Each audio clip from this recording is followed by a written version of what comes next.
अरे धीरेन्द्र सुन बउराहा, मियाज तू गरम कर दे, थाप के मुंह नाक लाल कर देंगे बउराहा आदमी। टीएसएस लाठी पूरा एकदम तेल पिया के तैयार कर लिया है। जहां अगर यहाँ हिंदू मुस्लिम को लड़वाने का प्रयास किया तब लाते मुख के पूरे बिहार के लोग तुमको बता देंगे कि यहाँ कैसे गंजैया होता है। यहाँ कोरोना में यही बाबा को लगा देते, एक मंत्र मारता समूचे कोरोना गायब। चलते पूरा लाठी तैयार कर दिए हैं। बजरंग बली के गदा का पावर उसमें है, भगवान श्री रामचंद्र जी के तीर धनुष का पावर है, भगवान श्री कृष्ण जी के सुदर्शन चक्र के पावर है। अगर जो तू कुछो अलवल तू कैला धीरेन्द्र तो ओकरा बाद का होई नु जे तू है जानब। हाय रे धीरेन्द्र है, छोटा है उम्र में है, बहुत बड़ा नहीं है, बुढ़वा के चपाट है एक नंबर का। इसके पास बुजुर्ग व्यक्ति भी जाएंगे तो उनको भी अकारे मार के बात करते हैं। आप लोग पटना में रोकेंगे धीरेन्द्र साहब? गोलघर पर चढ़ाइबो धनिया, ओहू जाकर के संतोष ऑफिशियल पर देखिए हो धीरेन्द्र। एक दो बार राग अलापा है कि हिंदू राष्ट्र चाहिए, हिंदू राष्ट्र चाहिए। अरे जोगी भरथरी जी, आप जो मुख्यमंत्री बने हो ना, मुख्यमंत्री बनने का जो कानून है ना, वो आपके पिताजी के घर से नहीं आया था, वो हमारे बाबा साहब भीमराव अम्बेडकर द्वारा लिखित संविधान से आया था। नमस्कार, गंगा न्यूज में स्वागत है। आज एक बार फिर जुड़े हैं मेरे साथ संतोष रेणु यादव, जो कि एक तेज प्रताप जी ने एक संगठन तैयार किया है, सेना तैयार किया है, डीएसएस। तो उसके हम बात करेंगे। सबसे पहले स्वागत है गंगा न्यूज। जी बहुत बहुत धन्यवाद। आपको अध्यक्ष कब बनाया गया? हमारे डीएसएस के राष्ट्रीय अध्यक्ष जो हैं वो माननीय पर्यावरण वन एवं जलवायु परिवर्तन मंत्री श्री तेज प्रताप यादव जी हैं, और इसके संरक्षक जो हैं वो परमादरणीय श्री लालू प्रसाद यादव जी हैं, और इसके राष्ट्रीय प्रधान महासचिव के रूप में हमें मनोनीत किया गया है। तो और ये जो संगठन है ये बिल्कुल जितनी भी वैसी ताकत जो देश के संविधान, देश की लोकतंत्र को हाईजेक करने की कोशिश कर रही है, उन सारी ताकतों का विरोध करके संविधान और लोकतंत्र की रक्षा करने के लिए। अच्छा ये बताइए, बागेश्वर बाबा को लेकर के बिहार में पक्ष हो या विपक्ष हो, काफी चर्चा के विषय बना हुआ है। लगातार कि तेज प्रताप जी बोलते हैं, अपना सेना तैयार भी कर चुके हैं कि अगर बिहार में आते हैं तो और हिंदू मुस्लिम किए तो हम उनको रोकने का काम करेंगे। तो कहाँ तक ये सच्चाई? कैसे कि जनता भी कहीं ना कहीं गुमराह हो रही है कि क्या सच्चाई है इसमें, क्या सच्चाई है, क्या रोका जाएगा उनको यहाँ? देखिए, बिहार की जो इतिहास रही है, बिहार के इतिहास में रथ भी रुका है, सांप्रदायिक रथ, और वो भी परमादरणीय लालू प्रसाद यादव जी ही रोके हैं। बिहार की जो पहचान जो रही है, गंगा जमुनी तहजीब यहाँ की पहचान है, और आपके चैनल का नाम भी गंगा न्यूज है। लेकिन ये लोग जो हैं, जो सांप्रदायिक जो लोग हैं, ये लोग गंगा जमुनी तहजीब को समाप्त करने का प्रयास कर रहे हैं। तो हम तो ऐसा नहीं होने देंगे। देश जो है वो संविधान से न चलेगा कि धर्म और सांप्रदायिक जो विचार रखते हैं लोग, उनके आधार पे चलेगा देश। ये बिहार की भूमि अशोक की भूमि है, बुद्ध की भूमि है, सूफी संत की भूमि है, ऋषि महर्षि मुनि योगी तपस्वी इनकी भूमि रही है। लोकतंत्र का सबसे पहली बार अगर कहीं आगाज हुआ तो वो बिहार की धरती पे हुआ। महात्मा बुद्ध भगवान बुद्ध बन गए बिहार की धरती पे ज्ञान पा करके। और अगर आप बात करेंगे शिक्षा की, तो नालंदा यूनिवर्सिटी कई दशकों से इतिहास के पन्नों में स्वर्णिम अक्षरों में दर्ज है कि फाहियान और हेनसांग जैसे दर्शन शास्त्री आए थे नालंदा यूनिवर्सिटी में पढ़ाई करने के लिए। ये हमारी विरासत है। अब उस बिहार की धरती पे आकर के कोई हिंदू मुस्लिम सिख ईसाई में नफरत करने की बात करे तो फिर तो उसे रोकना होगा, क्योंकि बिहार जो एक पैगाम दिया, बिहार जिसने एक आवाज दी, और उस आवाज का नाम है हिंदू मुस्लिम सिख ईसाई आपस में सब भाई भाई। हम लोग एक घर में वैसे लोग भी हैं जो एक ही समय में एक भाई चले गए मंदिर में पूजा करने के लिए, एक भाई चले गए हैं मजार पे चादर चढ़ाने के लिए, एक भाई जो है वो जा करके चर्च में कैंडल जला रहे हैं, तो एक भाई जो है वो कीर्तन बानी सुन रहे हैं जाकर के गुरुद्वारा में। ये तो बिहार की पहचान है। अब हमारी पहचान को अगर कोई मिटाना चाहे, तो ये तो बड़ा बहुत दिक्कत वाली बात है ना। अपनी पहचान को हम नहीं मिटने देंगे। लेकिन बहुत सारे लोग बोलते हैं कि हिंदू का धर्म वो बचा रहे हैं, बाबा हिंदुत्व की बात करते हैं, तो इसमें रोकने वाली कहाँ बात है? आप ये बताइए, हिंदुत्व की बात करना अच्छी बात है। हिंदुत्व, हम भी हिंदू हैं, हम भी सनातनी हैं और हम गर्व से कहते हैं। देखिए ना, अभी भी भोले शंकर बाबा का जो डमरू और त्रिशूल का जो है हम धारण किए हुए हैं, तो हम भी हिंदू हैं और गर्व से कहते हैं कि हम हिंदू हैं। हिंदुत्व पे बात हो, इस्लाम पे बात हो, आपके गुरु ग्रंथ साहिब पे बात हो, उधर बाइबिल पे बात हो, लेकिन कोई व्यक्ति ये बोलेंगे कि हम क्रिश्चियन राष्ट्र बनाएँगे, कोई बोलेंगे हम मुस्लिम राष्ट्र बनाएँगे, कोई बोलेंगे कि हम सिख राष्ट्र बनाएँगे, वैसे ही कोई बोलेंगे कि हिंदू राष्ट्र बनाएँगे। ये तो संभव नहीं ना है। हिंदुस्तान की आज़ादी में सरदार भगत सिंह जी सिख समुदाय से आते थे। हँसते-हँसते फांसी के फंदे पे झूल गए। अब्दुल हमीद जी, जब पाकिस्तान से युद्ध हो रहा था, पाकिस्तानी टैंक जब हमारे सरहद को रौंदती हुई, हमारे सीमा में प्रवेश कर गई, उस वक़्त अपनी जान की बाजी लगा कर के अब्दुल हमीद जी उस पाकिस्तानी टैंक को उड़ा दिए थे। हैं? आप बताइए, मदर टेरेसा जी को भारत रत्न का सम्मान मिला। उन्होंने भारत में आकर के कई भारतीयों का सेवा किया, ना किसी से घिरना, ना किसी से भेदभाव। फिर हम उनकी जो विचारधारा थी, उनके जो फॉलोअर्स हैं, हम उनको क्या संदेश देंगे हिंदू राष्ट्र बना करके? तो गलत बात है ना। ये और वैसे भी देश जो है वो संविधान से चलता है, लेकिन ये जो कुछ जो लोग हैं, सभी ऋषि मुनि खराब नहीं है, लेकिन कुछ-कुछ जो चंद जो ऋषि मुनि हैं, वो पॉलिटिकल प्रोपेगेंडा का शिकार हो गए हैं। ये पॉलिटिकल मोहरा बना दिए गए हैं भाजपा के द्वारा, क्योंकि भाजपा के पास 2024 में चुनाव चुनाव लड़ने का और वोट मांगने का कोई नैतिक अधिकार नहीं है। भाजपा ने किया क्या? भाजपा ने देश को गुमराह किया। आप ही के आस-पास में आरा के रमना मैदान में आदरणीय प्रधानमंत्री जी नरेंद्र मोदी जी आए थे और वहीं से भाषण उन्होंने दिया था और बिहार की बोली लगाई गई थी कि कितना लीजिएगा बिहार वालों, 10,000 करोड़, 20,000 करोड़, आप भी साक्षी होंगे इसके। उसके बाद हुआ क्या? क्या बिहार को विशेष राज्य का दर्जा मिला? नहीं मिला, अभी तक कहाँ मिला विशेष? अभी अब खाली चर्चा चलता है। बस। नीतीश जी लगातार मांगते रह गए लेकिन नहीं मिला। हाँ, नहीं मिला। अब बताइए कि ये बिहार के लोगों की बोली लगाने वाले, ये सिर्फ़ अपने मन की बात करने वाले प्रधानमंत्री जी, ये जुमलेबाज़ी करने वाले प्रधानमंत्री जी, जो बोले कि 2014 में ही बोले थे कि जब हम सत्ता में आएँगे तो हर एक साल 2 करोड़ सरकारी नौकरी देंगे। अब तक तो 10 साल में 20 करोड़ सरकारी नौकरी हो जाना चाहिए। आएँ? अब हर अकाउंट में 15 लाख रुपया। अगर जो 20 करोड़ सरकारी नौकरी दे देते, 135 करोड़ का हमारा देश है, उसमें 20 करोड़ भाई अगर सरकारी नौकरी में चले जाते, एक भाई अपने नौकरी के पैसे से अगर 5 लोग को भी अगर खिला-पिला देंगे, बढ़िया से खिलाते ही पिलाते ही हैं, तब तो हमारा देश सुखी संपन्न हो गया होता। आज हमारी अर्थव्यवस्था कहाँ गिर गई? आज आज हमारी अर्थव्यवस्था देखिए कहाँ चली गई? आज मणिपुर जल रहा है। ये माने तमाम चीज़ आज देख रहे हैं कि सरकारी इंस्टीट्यूशंस को निजीकरण कर दिया गया, प्राइवेट कर दिया गया। आज महात्मा गांधी को जिसने मारा, उसका नाम लेकर के ये लोग बड़े गर्व के साथ कहते हैं, ये सावरकर के लोग। सावरकर ऐसा नहीं कि सावरकर का हर एक पॉइंट खराब था, लेकिन सावरकर के जिस पॉइंट का ये लोग सपोर्ट करते हैं, वो गलत है।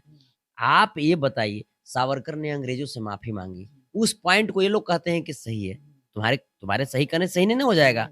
फिर बाबा साहब भीमराव अम्बेडकर का अपमान करने वाले लोग, बाबा साहब भीमराव अम्बेडकर क्या सिर्फ़ माने जाति के आधार पे देखोगे लोगों को? आप बताइए, ये कैसे हिंदुत्व की बात करते हैं? देश के प्रथम नागरिक होते हैं देश के महामहिम। रामनाथ कोविंद सर अपने परिवार के साथ में जब पुरी के मंदिर में गए थे दर्शन करने के लिए, तो वहाँ के मंदिर जो व्यवस्थापक थे, मंदिर जो प्रशासन थे, उन्होंने उनको मंदिर में नहीं प्रवेश करने दिया सिर्फ़ इस वजह से क्योंकि वो एससी-एसटी समाज से आते थे। फिर कैसे हिंदुत्व और कैसे हिंदू राष्ट्र की बात हम कैसे कल्पना कर सकते हैं सर? तो ये जो चीज़ें हैं, ये भाजपा जो है वो पूरी तरीके से जान चुकी है कि जो देश जो है वो हमको अब सत्ता से बेदखल कर रहा है। इसीलिए भाजपा 2014 में अन्ना हजारे को प्रोजेक्ट किया, 2019 में पुलवामा हमले को प्रोजेक्ट किया और 2024 में धीरेन्द्र शास्त्री जैसे विक्षिप्त प्राणी और जितना भी जो बाबा होगा ऐसा-ऐसा उसको प्रोजेक्ट कर करके और देश की जनता को गुमराह करने का प्रयास करेगा। लेकिन देश की जनता ठान चुकी है कि हमको हिंदू, मुस्लिम, सिख, ईसाई आपस में सब भाई-भाई, जैसे ईद में हम सेवइयाँ खाते हैं, उनको भी हम होली में अपने घर बुलाते हैं, गुलाल लगाते हैं। ये हम लोगों का जो रहा है प्रेम, इस प्रेम के साथ हम लोग देश में रहना चाहते हैं और नफ़रती लोगों को जगह नहीं मिलेगा। लेकिन वो एक बात और कहते हैं कि हम मेरा साथ दीजिए, हम आपको हिंदू राष्ट्र देंगे। तो कैसे दे पाएँगे ये? क्योंकि काफ़ी धर्म के लोग यहाँ पे रहते हैं, सब लोग मिल-जुल के रहते हैं। वो भाईचारा वाला है ये, हिंदू, सिख, ईसाई सब आपस में है भाई-भाई, ये तो नारा है ना हिंदुस्तान के, तो हिंदुस्तान को पूरी तरीक़ा से कैसे बनाएँ? वही हम कह रहे हैं ना, ये तो हिंदुस्तान की पहचान को ही खो देना चाहते हैं। हिंदुस्तान की पहचान पे हमला कर रहे हैं, हिंदुस्तान के संविधान पे, लोकतंत्र पे हमला कर रहे हैं। आप ये बताइए, चलिए इनके अनुसार अगर मान भी लीजिए कि अगर लोग सपोर्ट भी कर दें इनको, सिंपल सी चीज़, हिंदू राष्ट्र ये बनाएँगे, ये ऐसा इनका कहना है और भाजपा के लोग भी, नरेंद्र मोदी जी भी इस चीज़ को कहते हैं, यदा-कदा वो भी कह देते हैं। एक योगी आदित्यनाथ जी हैं उत्तर प्रदेश के मुख्यमंत्री, उन्होंने भी 1-2 बार राग आलापा है कि हिंदू राष्ट्र चाहिए, हिंदू राष्ट्र चाहिए। अरे जोगी भरथरी जी, आप जो मुख्यमंत्री बने हो ना, मुख्यमंत्री बनने का जो कानून है ना, वो आपके पिताजी के घर से नहीं आया था। वो हमारे बाबा साहब भीमराव अम्बेडकर द्वारा लिखित संविधान से आया था। तभी जाकर के एक जोगी भरथरी भी जैसे मुख्यमंत्री की कुर्सी पे बैठ गया। वरना जंगल में ना रह जाते भटकते हुए, भटकती आत्मा बन जाते। बाबूजी मर गए, आप उनके संस्कार में गए हो? कैसी संस्कार की बात करते हो? कैसी संस्कृति की बात करते हो आप? जो बेटा अपने बाप का नहीं हुआ, वो क्या देश को सँभालेगा सर? वो क्या देश को सँभालेगा? ये लोग देश को गुमराह किए हैं, देश को गुमराह किए हैं। एक बार सर्टिफ़िकेट देने की बारी आ गई। ये हिंदुस्तान के लिए शर्म की बात है कि कुछ लोग सर्टिफ़िकेट दिखा रहे हैं अपना और सर्टिफ़िकेट भी दिखा रहे हैं, तो सर्टिफ़िकेट में यूनिवर्सिटी का स्पेलिंग गलत है। ऐसे लोग हिंदुस्तान के शीर्ष पदों पे बैठ गए हैं। अच्छा, आपकी सेना कैसे काम करेगी? क्या सेना की क्या तैयारी है? दर्शकों को बता दीजिए, क्योंकि काफ़ी सोशल मीडिया में ये खबर चल रहा है, तो 13 तारीख है, 13 तारीख को आने वाले हैं बाबा। तो क्या कैसे काम करेगी आपकी सेना? जैसे हमारे राष्ट्रीय अध्यक्ष श्री तेज प्रताप यादव जी का और डीएसएस का क्लियर कट कहना है, आप आइए, तमाम लोग देखना चाहते हैं बिहार को। जब से महागठबंधन की सरकार बनी है, बिहार में विकास की बयार बह रही है, नौकरियों का भरमार है। तमाम लोग देश-विदेश से लोग चाहते हैं कि भाई बिहार को हम देखें। बिहार में जाकर के ज्ञान की भूमि है, तप की भूमि है, जाकर के तपस्या करें, ज्ञान अर्जित करें। आप आइए, कोई बात नहीं। आइए, घूमिए, लिट्टी-चोखा खाइए, राजगीर का ग्लास ब्रिज घूमिए, मरीन ड्राइव घूमिए, घूमिए ना, गोलघर पर चढ़िए। गोलघर के हमारे वो गानो आया है कि गोलघर पर चढ़ाइबो धनिया। ओहू जाकर के संतोष ऋण ऑफिशियल पर देखिए हो धीरेंद्र। तो सब कीजिए, लेकिन अगर जो आप हिंदू मुस्लिम कीजिएगा तो बर्दाश्त नहीं होगा। तो क्या आप लोग पटना में रोकेंगे धीरेन्द्र शास्त्री को? जाकर के सबसे पहले एयरपोर्ट पे हम लोग जाएँगे, एयरपोर्ट पे समझाएँगे कि भाई रे धीरेंद्र है, छोटा है ही उम्र में है, बहुत बड़ा नहीं है, बुड़बक है, चपाट है एक नंबर का। इसके पास बुजुर्ग व्यक्ति भी जाएँगे, तो उनको भी अकारे मार के बात करता है। अरे थोत कहीं का, तुमको माँ-बाप तुमको संस्कार नहीं दिया रे, बुड़बक आदमी, विक्षिप्त प्राणी है ये। तो ये इसको पहले वहाँ बोलेंगे कि देख भाई, तुम जैसे महाराष्ट्र से भाग गया था, गड़बड़-सड़बड़ करके रात-बिरात के, वैसे जैसे तुमने पूरे देश में किया, वैसे तुम यहाँ मत करना। यहाँ पहले ही रथ रुक चुका है। तो उस बार तो वो कम से कम मंत्री थे तो उनका रथ रुका था। जो भी एक पॉलिटिकल लोग थे। अडवाणी जी। हाँ, तुम कुछो ना हो, ये चलते पूरा लाठी तैयार कर दिए हैं। बजरंगबली के गदा का पावर उसमें है, भगवान श्री रामचंद्र जी के तीर धनुष का पावर है, भगवान श्री कृष्ण जी के सुदर्शन चक्र के पावर है।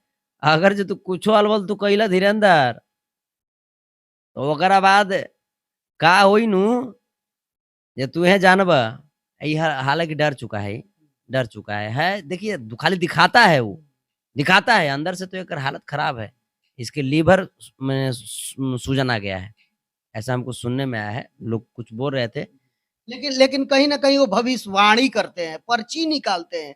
आप लोग जाएंगे क्या पर्ची निकलवाने? देखिए क्या सच्चाई है पर्ची का? देश की जनता के पास सर खाने की खर्ची नहीं है सर इस महंगाई में पर्ची कौन खरीदेगा सर पर्ची खर्ची है सर यहाँ पे देश की जनता के पास वो जो है सारा का सारा भाजपा फंडिंग करती है सारा का सारा देश का पैसा लूट करके भाजपा फंडिंग करती है ऐसे ऐसे ढोंगियों पे और गुमराह करती है देश की जनता को मैं कहता हूं सर कि ये बड़ा चमत्कारी है तो काहे नहीं जो भाजपा के नेता हैं उनके बाल बच्चा विदेशों में पढ़ रहे हैं वहां से बुला करके सीधे यहाँ पे चमत्कार करवा लीजिए है ना काहे ला हॉस्पिटल खोले हुए हैं कोरोना में यही बाबा को लगा देते एक मंत्र मारता समूचे कोरोना गायब है काहे ला इतना पुलिस प्रशासन काहे ला जब चमत्कार ही बाबा ही है अरे धीरेन्द्र सुन बउराहा मियाज तू गरम कर दे थाप के मुंह नाक लाल कर देंगे बउराहा आदमी इतना जब चमत्कारी है तो फिर सिक्योरिटी किसको क्या जरूरत है इसको सिक्योरिटी की इतना जब चमत्कारी है तो चमत्कार कर ले कि जो इसका नजदीक आएगा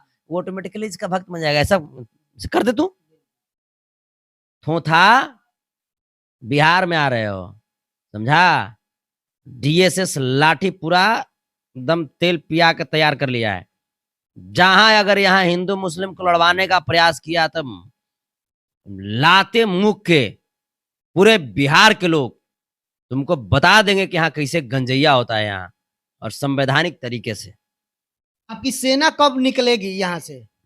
हम लोग कमान कस चुके हैं हमारी सेना आसपास में पूरा मंडराते रहेगी जहां ही कुछ बोला अल बल तुरंत कार्यक्रम शुरू हाँ कितना सेना निकलेगा मतलब कहाँ कहाँ तक रहेगा? हमारे संगठन का नाम ही है धर्मनिरपेक्ष सेवक संघ मतलब जो संविधान कहती है हम उन्हीं बातों को मानते हुए अपना एक गैर राजनीतिक संगठन बनाए हैं हम लोग मिलकर के अब ये जो है धर्मनिरपेक्ष आप भी हैं ऐसा तो नहीं कि आप किसी धर्म को विशेष मानते हैं किसी धर्म को नहीं मानते हैं ऐसा तो नहीं है तो धर्मनिरपेक्ष यदि आप भी हैं तो आप भी हमारे सेना के सदस्य हैं आप भी हमारे सेना के सिपाही हैं और जितने भी देशभक्त हैं जो धर्मनिरपेक्ष अपने आप को मानते हैं वो हमारे सेना के सदस्य हैं वो हमारे सेना के सिपाही हैं वो हमारे सेना के ताकत हैं तो वहां पे जितने भी लोग हैं जो लोग वहां पे गए होंगे जो देशभक्त है वो डीएसएस का सदस्य है और जो डीएसएस से परहेज करते हैं उनके ऊपर प्रश्न चिन्ह देशभक्ति का लगेगा हिंदू मुस्लिम सिख ईसाई हर जाति हर वर्ग हर धर्म के लोग उसमें शामिल हैं और हर धर्म के लोग जुड़े हुए हैं तैयारी की जहां तक आपने बात कही जो परेड वगैरह हो रहा था आपने उसकी बात कही उस परेड में हम भी शामिल हुए थे हम भी शामिल थे उसमें बिल्कुल अनुशासन और थोड़ा सा फिजिकली व्यक्ति को होना चाहिए अनुशासित होकर के फिजिकली अगर अपने आप को स्ट्रांग बनाते हैं तो ये जीवन के लिए भी अच्छी चीज है तो वहां पे हमारे राष्ट्रीय अध्यक्ष महोदय परेड वगैरह करवा करके बिल्कुल अनुशासित वे में एक ऑर्गेनाइज्ड वे में संगठन को लेकर के चल रहे हैं और बिल्कुल फिजिकली सब तंदुरुस्त हैं फिजिकली भी सब टाइट हैं अगर जो बरवली कुछ भी उल्टा पुल्टा करने का कोशिश किया मंच से धीरेन्द्र शास्त्री तो हम लोग फिजिकली व्यवस्था करने में टाइम नहीं लेंगे तुरंत हम लोग इलाज कर देंगे फिजिकली और इसका जितना पागलपन है हम लोग सब उतार देंगे चलिए बहुत बहुत धन्यवाद बात करके जो कि काफी बिहार में चल रहा था धीरेन्द्र शास्त्री को लेकर के पक्ष हो या विपक्ष हो सभी लोग आजकल सुर्खियों में बना हुआ है 13 तारीख को आ रहे हैं संतोष रेणु जी भी क्या कहा आप इनकी बातों के बारे में थोड़ा सा कमेंट करके आप बताइएगा आप इस वीडियो के बारे में क्या सोचते हैं क्या राय है आपका मैं कैमरामैन सहयोगी के साथ संजय कुमार पटना बिहार।